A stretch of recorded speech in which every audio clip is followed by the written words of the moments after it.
ہم ایک بہت ہی سنسنی خیز دعوے کا جائزہ لے رہے ہیں۔ یہ دعویٰ ایک ایسے ذریعے سے آیا ہے جو ایران کے ایک نئے اور بہت بڑے منصوبے کی بات کرتا ہے، اور یہ منصوبہ ہے آبنائے ہرمز پر مکمل کنٹرول حاصل کرنے کا۔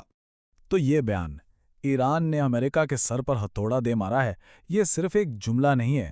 اصل میں یہ ایک نئے قانون کے مسودے کی طرف اشارہ ہے، ایک ایسا قانون جو اگر منظور ہو گیا تو آبنائے ہرمز کی پوری تصویر ہی بدل کر رکھ دے گا۔ تو اصل کہانی یہ ہے کہ اس ماخذ کے مطابق ایرانی پارلیمنٹ میں ایک بل لایا جا رہا ہے، اور یہ کوئی عام بل نہیں ہے۔ اس میں اتنی طاقت ہے کہ یہ دنیا کی سب سے اہم سمندری گزرگاہوں میں سے ایک پر پاور کا پورا کھیل ہی بدل سکتا ہے۔ اچھا، اس منصوبے کے اثرات کو ٹھیک سے سمجھنے کے لیے ہمیں پہلے یہ دیکھنا ہوگا کہ آبنائے ہرمز آخر اتنی اہم کیوں ہے۔ دیکھیں، یہ صرف پانی کی ایک پٹی نہیں ہے، اسے عالمی توانائی کی شہرک کہا جاتا ہے۔ دنیا کا کتنا ہی تیل یہاں سے گزرتا ہے۔ اس منصوبے کا جو پہلا قدم بتایا جا رہا ہے وہ بظاہر تو صرف ایک نام کی تبدیلی ہے، یعنی آبنائے ہرمز کا نام بدل کر آبنائے فارس رکھ دیا جائے۔ لیکن یہ صرف نام بدلنا نہیں ہے، اس کے پیچھے ایک بہت گہرا سیاسی پیغام ہے۔ یہ اس گزرگاہ پر ایران کی طرف سے اپنی حاکمیت کا کھلا اعلان ہے۔ تو بات صرف نام بدلنے تک نہیں رہتی، یہاں سے یہ منصوبہ آپ کہہ لیں عملی شکل اختیار کرتا ہے اور سیدھا معاشی کنٹرول کی طرف جاتا ہے۔ اس ذریعے کے مطابق اب جو بھی جہاز یہاں سے گزرے گا اسے نئے اور بہت سخت قانونوں کا سامنا کرنا پڑے گا۔ اچھا، یہ نیا نظام کیسا ہوگا؟ ماخذ کے مطابق اس کے 3 بڑے حصے ہیں۔ پہلا تو یہ کہ ہر گزرنے والے جہاز کو ٹول دینا پڑے گا، سیدھی سی بات ہے۔ دوسرا، جو ملک ایران کے مخالف سمجھے جاتے ہیں ان پر پچھلے نقصانات کا ہرجانہ بھی ڈالا جائے گا، ایکسٹرا چارجز کے طور پہ۔ اور تیسرا، اور شاید سب سے اہم قدم، یہ ساری پیمنٹ صرف اور صرف ایرانی کرنسی میں ہوں گی۔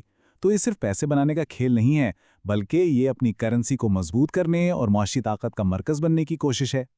بات یہاں بھی ختم نہیں ہوتی، منصوبہ اس سے بھی ایک قدم آگے جاتا ہے۔ اب یہ صرف ٹول اور پیسے کی بات نہیں رہی، بلکہ اب کچھ ملکوں پر مکمل پابندی لگانے کی بات ہو رہی ہے۔ اور یہ لسٹ دیکھیں، اسرائیل، امریکہ، برطانیہ، فرانس اور کئی دوسرے بڑے نام۔ ماخذ کا کہنا ہے کہ یہ لسٹ ایسے ہی نہیں بنائی گئی، یہ وہی ممالک ہیں جنہوں نے پہلے ایران پر پابندیاں لگائی تھیں۔ تو ایک طرح سے یہ معاشی جنگ کا پانسا پلٹنے والی بات ہے، جیسے کو تیسا والا حساب۔ اب ظاہر ہے جب اتنے بڑے اقدامات ہوں گے تو معاملہ صرف معیشت تک تو نہیں رہے گا۔ اس ماخذ کے مطابق اس کا اگلا نتیجہ ایک سیدھا فوجی ٹکراؤ ہے، یعنی آبنائے کے پانیوں میں ایک بڑی محاذ آرائی۔ اور یہاں دونوں طرف کی حکمت عملی بالکل مختلف بتائی گئی ہے۔ ایک طرف ایران کی چھوٹی تیز رفتار کشتیاں ہیں جو سیڑھیاں لگا کر بڑے جہازوں پر چڑھ جاتی ہیں اور انہیں قبضے میں لے لیتی ہیں، اور دوسری طرف امریکہ کا رد عمل وہ بالکل سیدھا ہے، جو بھی ایرانی کشتی قریب آئے اسے شوٹ آن سائٹ، یعنی دیکھتے ہی گولی مارنے کا حکم۔ تو یہ ایک بہت ہی کشیدہ صورتحال ہے جہاں طاقت کا توازن بھی ایک جیسا نہیں ہے۔ تو سوال یہ پیدا ہوتا ہے کہ اگر ایسی محاذ آرائی ہوتی ہے تو اس کے اثرات کہاں تک جائیں گے؟ کیا یہ صرف اس آبنائے تک محدود رہیں گے؟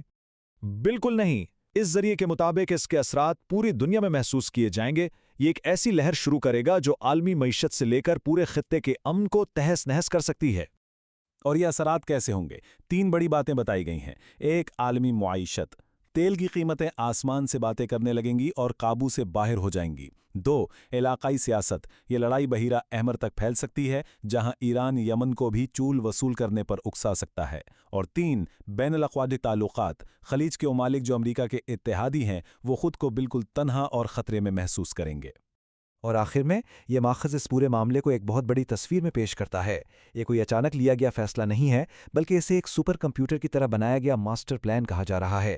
ایک ایسا منصوبہ جس نے بقول اس ذریعے کے دنیا بھر کی انٹیلیجنس ایجنسیوں کو بھی چکرا کر رکھ دیا ہے۔ تو آخر میں یہ سب کچھ ہمیں ایک بڑے سوال پر لا کر کھڑا کر دیتا ہے، کیا یہ واقعی ایک اسٹریٹجک ماسٹر سٹروک ہے، یا پھر یہ پوری دنیا کو ایک نئے اور خطرناک تصادم کی طرف ڈھکیلنے والا قدم ہے؟